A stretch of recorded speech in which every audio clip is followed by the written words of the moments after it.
120,000 people pour into the centre of Manchester each day to work, to shop or just to enjoy their leisure time. The numbers are on the increase.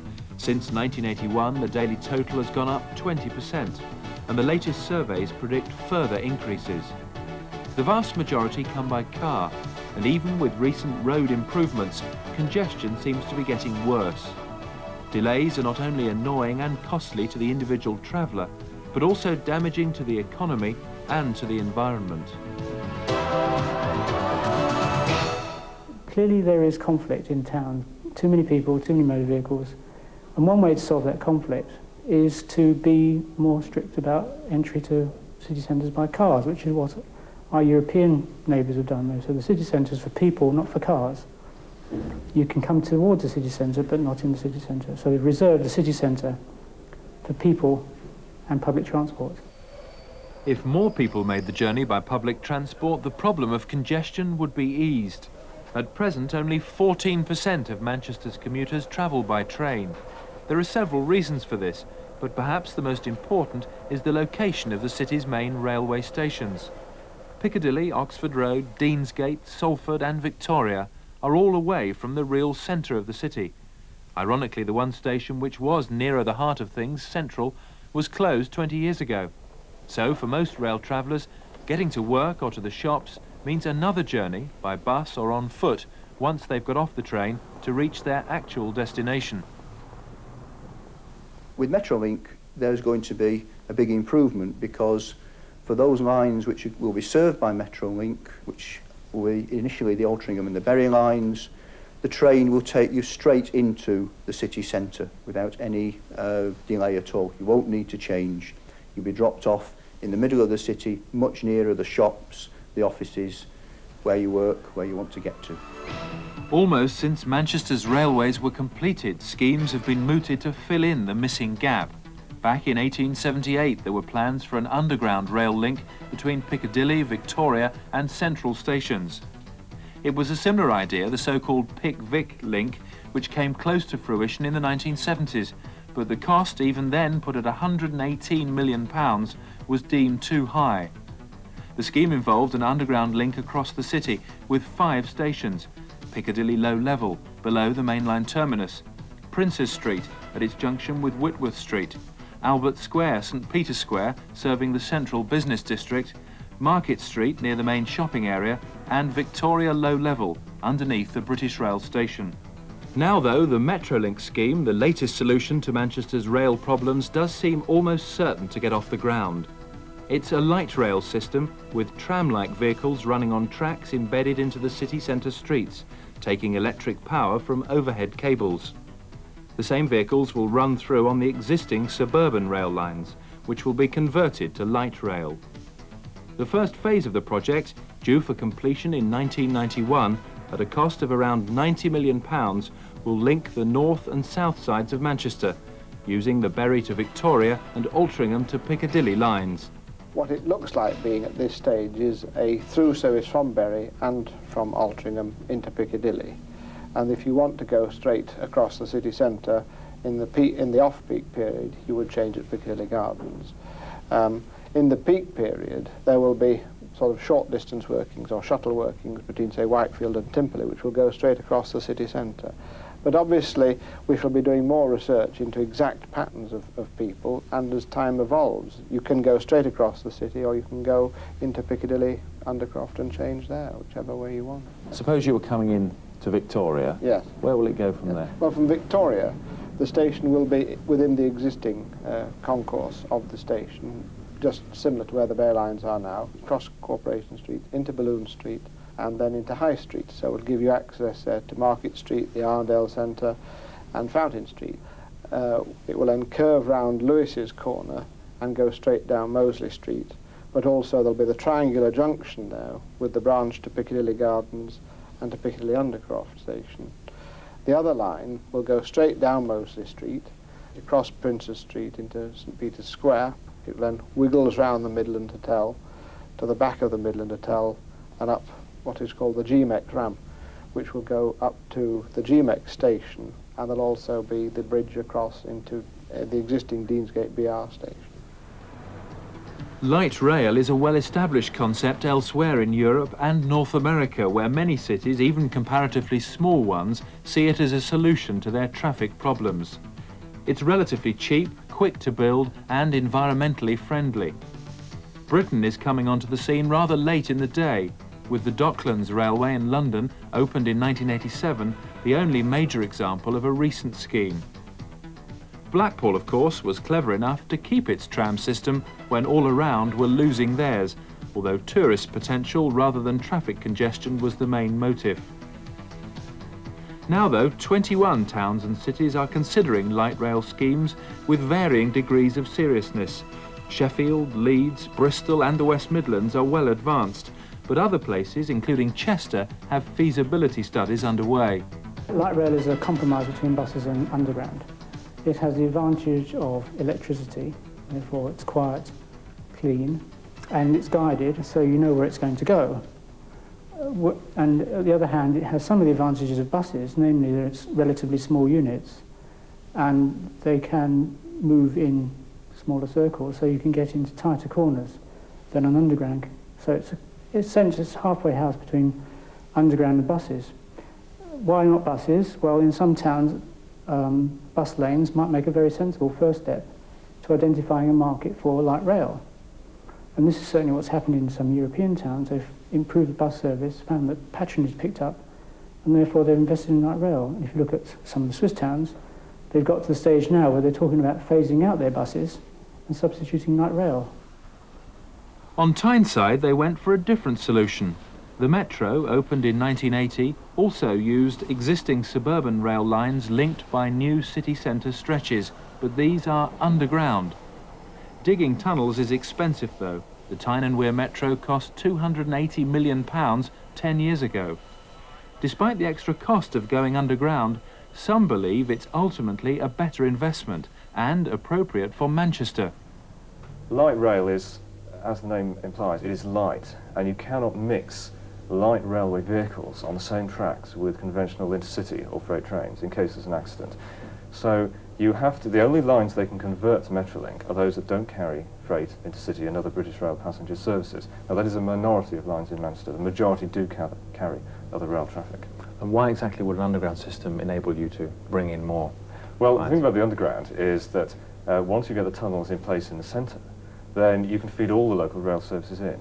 There isn't the need to segregate an underground railway service from other railway services. Because you can run the same type of trains? On the same tracks, that's right. An underground in many ways is better because it takes the trains off the streets, but it's enormously expensive. It will be, yes, because it's going to be bigger, it's going to be better. But I think the total cost is irrelevant anyway, because if you take the total cost of Metrolink, we can't afford that. What they're doing with Metrolink is they're building it phase by phase. So in other words, you build as much as you can afford within your current expenditure limit. And as with Metrolink, well, you would do the same with an underground. The advantage of light rail is that it's much cheaper to build, it can be built more quickly, so you get the benefits more quickly, and it's more accessible. The stops can be closer together, you don't have so far to walk, you don't have a long time to go down up and down escalators. And the study I did in Budapest some years ago showed that for many journeys, people spend more time on the escalator than they do on the metro train. And it was quicker for most of them to have gone by bus than to go on the metro. So I think the advantage of the light rail is it's much more accessible, easy to get at, and although it doesn't go as fast as a metro train would go at, the journey from door to door is actually faster for most of the journeys people make.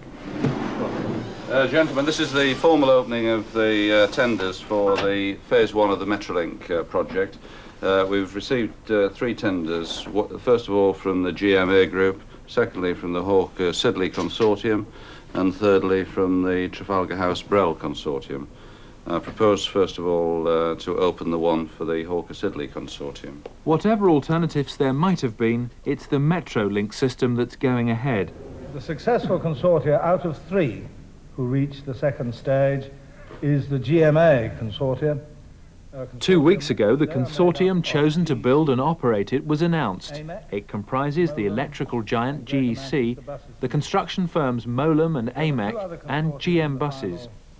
The interesting thing about the consortium is they all have complementary skills. In other words, people don't get in each other's way. The electromechanical systems will be designed by the GC Alstom people, which will include the vehicles. John Molan are doing the civil design and construction. AMEC are doing specific civil works, the depot and other facilities. Greater Manchester Buses are advising us and participating in the operational side of the railway and ensuring that the benefits of through ticketing and other operational issues are capitalised. Preparatory work is already underway in the centre of Manchester, primarily to move sewers and other services out of the way before the light rail tracks are laid. The whole process of construction and converting the existing rail lines should take 2 years. Of course, the actual starting of that 2-year period is a little bit unclear at this point in time, because we're still awaiting for clearance by the Department of Transport. But with all our sort of hopes pinned that release of funds by the department will be forthcoming, let us say, this autumn, then we would see a 2-year build programme starting, say, October, November of this year. If you ask me in terms of what would be the order of work, obviously we start very quickly with that consortium looking at the more detailed design in the early stages, particularly of the vehicle design and the station design, and we, as far as the public are concerned, they'd expect to see work commencing in the city centre on the track work and overhead work approximately, say, spring of next year. And then there'll be sort of segments of work. We've decided to do it in segmental form to ease the traffic problems in the city. Therefore, we'll have sort of a section starting, say, as I said, in early spring, from, say, Victoria Station to Piccadilly Gardens, and once that's complete, we'll do a leg from Piccadilly Gardens to the mainline station at Piccadilly, Piccadilly Undercross stations it will be, and the last leg in the city will be, again, from the Piccadilly Gardens back through to GMX Viaduct. So we're doing it in those 3 segments, and that will take approximately 15 months to do the whole of those works. What about the conversion of the existing lines from Bury and from Altrincham? Well, that goes on in parallel, in fact, and the consortium will be working both on the Bury line and the Altrincham line during the periods of the construction work in the city. Where possible, we are trying to do that work in out-of-service hours, because, as you'll appreciate, the vital links of the Bury line and the Altrincham line feed the commuters into the city, and want to try and avoid as much disruption as possible to those existing services. So again, that will be done out of working hours, being at weekends or in the evenings, where possible, although there may have to be, at certain times, shut down of the line for odd days when critical points are reached on the programme. Perhaps the most unpredictable aspect of the scheme is just how well the light rail vehicles will fit into the city centre. The people behind the project say the stations will be designed to blend into the urban environment, and they believe the trams will be both safe and quick through crowded city streets. They will be limited to the maximum speed you can do in the city, in other words 30 miles an hour. But the chances of being able to go that sort of speed, I mean, the ordinary traffic doesn't normally go that sort of speed, because of course at all times they're driven on site, so they have to be able to stop if a pedestrian suddenly jumps out or a car backs out of a side street. And there are fairly frequent stations and some quite sharp corners. So the chances of any significant speed are not there. So will it actually be worth getting on it from a speed point of view then? I mean, cynics might say it'd be quicker to walk. Oh no, it will be quicker, we expect. We expect quicker within the city, and certainly if at the moment your train terminates at Piccadilly Station or at Victoria Station, it will take you right into the city centre in about 5 minutes from those. And certainly be worth it for cross-city journeys. I don't expect to be worth it to go from St Peter's Square to Piccadilly Gardens unless it's raining, or unless you want to do it for fun, and we hope you will do it for fun. What about the safety aspects of the travel through the city centre? I mean, how will you ensure that people don't get knocked over and the thing doesn't collide with cars? Well, the first thing is in all the detailed design. We've talked about the traffic management arrangements, we've talked about the segregation and the discussions we've had with the city engineer and the city planning officer. So it's designed to try and minimise potential for that. That's the first thing. The second thing, quite clearly, in the recruitment and the training of the drivers, we will have to take very great care that they drive progressively and carefully in the traffic, and they drive very much like a bus driver will drive today. you have to get through to adhere to a timetable, but at all times you've got to watch out for the pedestrians and what they might do unexpectedly, and indeed cars. How quickly will these things be able to stop? Well, in emergency, they'll be able to stop in their own length. So if somebody's shot straight out, completely blind round a corner, they can stop very quickly. They have 3 sets of brakes. But under normal circumstances, they have a deceleration rate of about 1.3 meters per second. Certain areas, like for instance where it's going through Piccadilly Gardens and around the corner into Market Street, there will inevitably be some loss of space for pedestrians, which is a shame because they've broadened the pavements in recent years. We have some concern about that particular area. Great care is being taken to ensure that everyone has a chance to use Metrolink, with disabled people and those with prams and pushchairs able to board the vehicles easily. On the existing stations, that is on the Bury line and the Altrincham line, we have looked at the means by which mobility impaired gain access to the platforms. And this will include both the provision of long ramps and also in certain situations lifts. There are problems with lifts on security, but again we have built into the specification that in fact there shall be closed-circuit television watching the lifts to try to avoid difficulties with both people gaining access to those lifts and also for vandalism. Now in the city centre we have looked at a great number of options both from the continent and the States. We have seen some difficult problems on systems in the States where mechanical devices have been used to lift wheelchairs and prams onto vehicles, and it isolates the mobility impaired from the rest of travelling public. Here in Manchester we have produced a profile form of station which has a higher platform at one portion of the vehicle, and it gains access by a slow ramp to this high level, which gains access to 2 centre doors of the vehicle for mobility impaired and those with pushchairs and wheelchairs who need that sort of aided access onto the vehicle. But Metrolink's success depends on attracting sufficient customers. 6 million journeys are made each year on the existing Bury and Altrincham lines. Forecasts for the numbers expected to use Metrolink range up to 12 million. The hope is that people will leave their cars at home and travel by Metrolink. The journey from Bury, for example, to the centre will take about 25 minutes. The light rail vehicles will run every 10 minutes through the day, every 5 in peak hours. But exactly how will the operators attract business? Well, we hope to have quite a few parking spaces provided at stations. I mean, a number of stations now, like Bury and at Altrincham, for instance, already have car parks there. We hope to extend these or build new ones and provide parking at some places like Whitefield. And it will just depend how we can get along with the local authorities in providing these sort of spaces. So that's one element. We hope obviously to negotiate with British Railways and the bus companies for through ticketing on some form or other, so that it will be a very attractive system, very easy to use and very open. What about the capacity of the system? I mean, they're talking about a pretty high frequency of trams. Is it going to get people in and out of the city centre quickly? It will do so quickly on the existing suburban rail services, yes. Once they get into the centre, I think it's going to get a lot slower because you're going to have a problem with traffic lights. But the other problem, I mean, you talk about capacity, and you raise a very important point, because the trams they're introducing on the Altrincham and Bury lines are going to be a lot smaller than the trains they replace. So they're expecting a larger proportion of passengers will have to stand than at present. Now, I'm very sceptical that this is actually going to attract more people onto those local rail services once they're converted to Metrolink. Manchester commuters are not, by and large, accustomed to standing. They've had it fairly cushy over the years compared to their counterparts in the southeast. And in Manchester, there isn't the level of congestion in the city that would make motorists tolerate standing on the trains as the only way to get to work.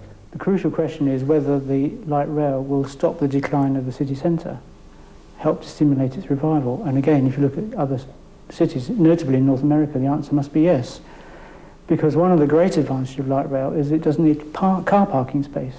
If you can get your customers to leave their car at a suburban station and go in by light rail to your shop, you can use all that space which you would have otherwise needed for car parking for retail. Much more practical, more economic, a nicer city centre.